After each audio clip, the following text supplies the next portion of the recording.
To the performance, we want folks to know Kierra, the self-titled album is available everywhere now, and the book, Big, Bold, and Beautiful, available everywhere as well. But let's get uplifted now with this performance from Kierra Sheard. Detroit has such a wide-reaching influence in the world of music, from Motown to techno to gospel. We have it all.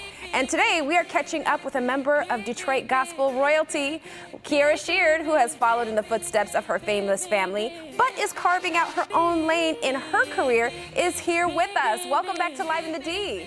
Let me tell you what I'm saying. I wish she was here to see it, but I know she already had the gift to see in the future. The title of the book is Big, Bold, Beautiful. What's the story behind the title? Let him see it, let him see you.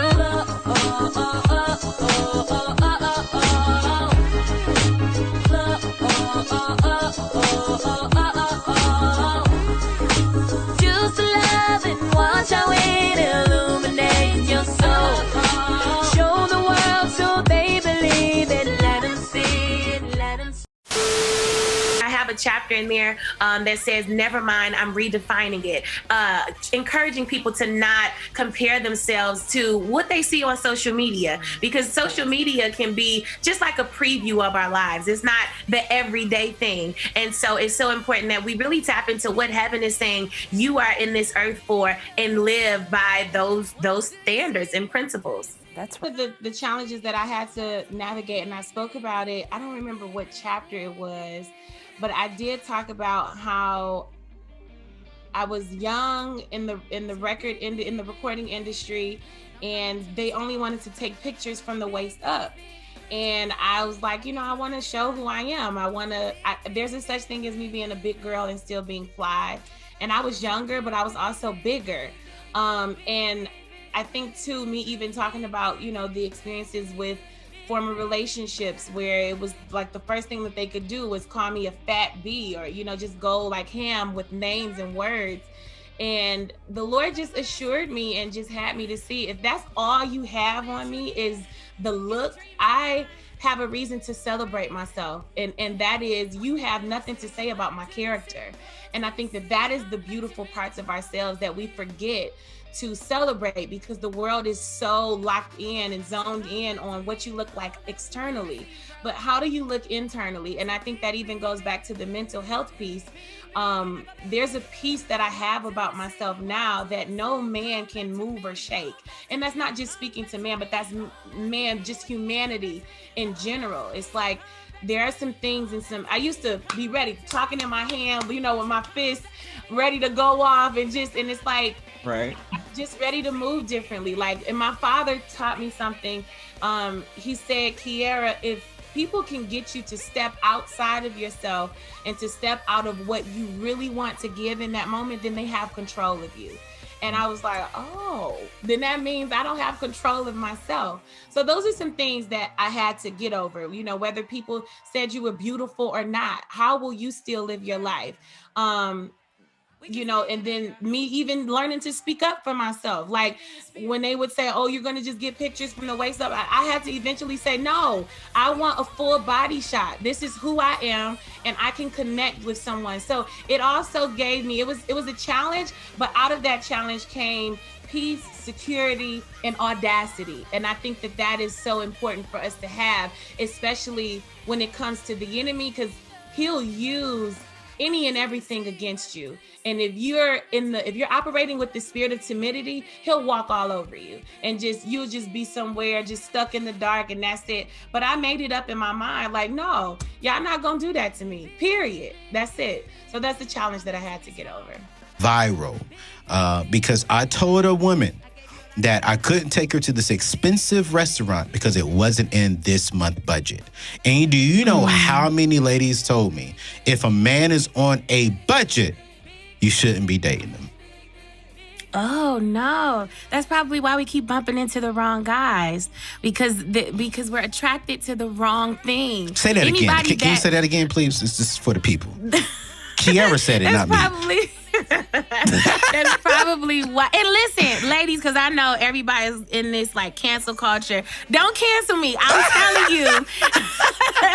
I'm telling you that I've made poor choices, and that's how I've learned to get the answer now. But budget is only a characteristic of self-discipline. So if you have budgeting coming from your man's terminology or language or vocabulary bank, then that's not a red flag. That's a blessing from on high, sis. What she said. What my sister just said. What this from the world's. You know, I think real well. Any advice for us single ladies? Live your life, do your thing, care for yourself. Don't wait for no man to, travel. I talked about that in the book where I wouldn't travel. I wasn't waiting for nobody. I was doing if it took me to go and see my dreams by myself, I was going for it. And don't think that you're not a cup of tea because you aren't someone's cup of tea. Know that you still got the hot spiciness to you and keep it rolling. Don't put yourself up for discount either. One thing that I've learned is that Louis Vuitton does not go on sale, and we all go in that store and buy it at full price. So know that you will be bought at full price. But you'll find once you love on yourself, you're showing the next person, this is how you should treat me, hands down. Yes, I love that. How would you say you need to get a friend who loves you but will correct you?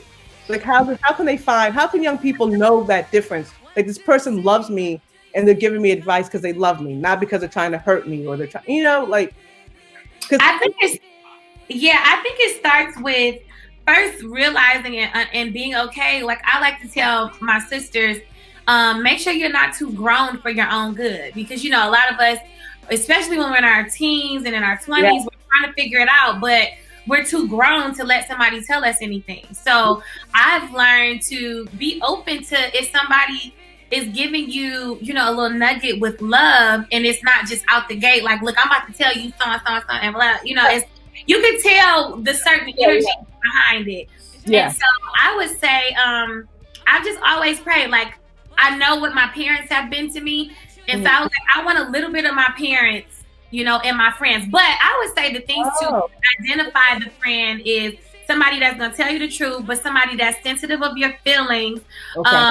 But who, like, even if they know this may hurt your feelings, I'm still going to get it to you, but I'm going to get it to you the best way I can, because I know it'll save your life. I think too, dating is not just for intimacy. And well, let me say this. To be intimate, it's not always like, love story. Yes. I think that when we spend time, or I was getting ready to say, when you date, it's not just for you to marry. It can be, I'm dating, or my dad says the root word of dating is data. You're getting information to make a final decision, and that is it will be friends or not. If you got red flags and you see that this friend always running her mouth, always gossiping, and she's just here, there, everywhere, I think that's a red flag. If she seems like she can't keep nobody's secret, she's always coming to you with somebody else's, I think that's a red flag. I think even paying attention to how they pay their bills. Like, are they committed to their goals? What are your goals? I feel like that's a red, a flag. If it's not a red flag, it's a flag. I think too, their desire for spiritual growth. Like, do we connect there? If not, then and I have learned, Miss Rita, to compartmentalize. So while we were talking about the cancel culture, I was just telling Shamika that I've learned that I have on-the-go relationships. So like for the car, we can't put everything in the car, but at home, I can put more at the house. So there are home-like relationships and there are like car, but we may have to start like, if you know how we'll get in our car and the glove compartment isn't closing anymore because we stuff so much in there. So we begin clean out in exchange. I believe that there are some relationships that are lifetime, and I believe there are some that are seasonal. So I think it's just being very prayerful and understanding that you are as good as your relationship. So how are they assets or are they liabilities? And that's just how I got in touch with Courtney. Courtney was so random too, Miss Rita. We went on a trip. No, I'm gonna tell you, I met Courtney in the hallway at church. She was there on a Sunday. Okay. And we were just randomly we were just complimenting each other. She actually has hair like you. I think she's Somalian, but she doesn't admit to it. But she wears this big bun on the top of her head. And I was like, you are so cute. And we just clicked. And we went on a trip like the week after. Oh, wow. And we just been friends since. On the plane, on the way there, she's a flight attendant. So I think I was riding on a buddy pass, or I was sitting back in coach or something, and we talked the entire time. That's the same thing that happened with Shamika. Shamika and I were on our way to Cleveland. We talked the entire time. And I was like, this is good. I felt safe. Yes, yeah. Which I'm sure is hard for, I can only imagine anybody, but particularly you guys, because you're very vulnerable with your parents and your father's position. It's just a vulnerable. Yeah. The book, Big, Bold, and Beautiful, and you chose to dedicate it to your grandmother. What made you do that? Yeah. I did that because my Nana gave me my first book that changed my life. She gave me that book, I think, when I was like 17. I was in high school. And she showed me that this Christian walk and this Bible-based living is not just something that is only for the pulpit. It's for everyday life. Nana just had me to pay attention to a lot more things, and even just how the Lord speaks to us. It's not just through, a Mufasa voice coming from the cloud. It's sometimes through conversations with your mom. And so I wanted to do this book because I don't think she knows, but so many conversations with her was, oh, you're going to get me emotional. It was prophetic, and she just meant so much. It was just so many answers that she provided. And so this book came from, you'll see me talking about my Nana, my mom, my dad, my grandfather, and it's literally because they've been the voice of God in my life. And so that's why I wanted to dedicate this to her, because she would be so proud if she knew that I had an opportunity to write a book. It's really special for me. So I wanted to give that to her. I wish she was here to see it, but I know she already had the gift to see in the future. The title of the book. Kierra, how are you doing today? Good to see you. Good to see that big smile. Hey there. Thank you. Good to see you all too. Well, congrats on everything. Album, book, everything going. We know you can sing, but you can write too now. Okay, so what are you going after with this title? What should we make of that, Big, Bold, and Beautiful? Well, of course, we're in a day now where social media is the thing. And so it's so easy for us to get swallowed up into us comparing ourselves to others that we see on social media. And literally, sometimes social media is just like the trailer of a movie. We only show the good parts, and then we'll feel like I'm not catching up, or I'm inadequate.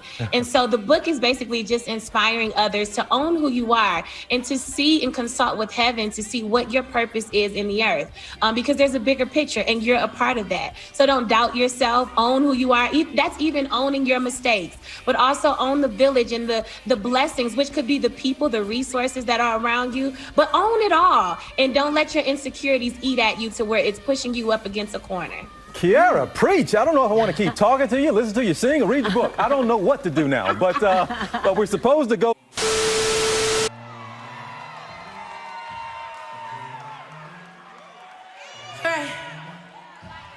We just made that up, y'all. Get it in your spirit.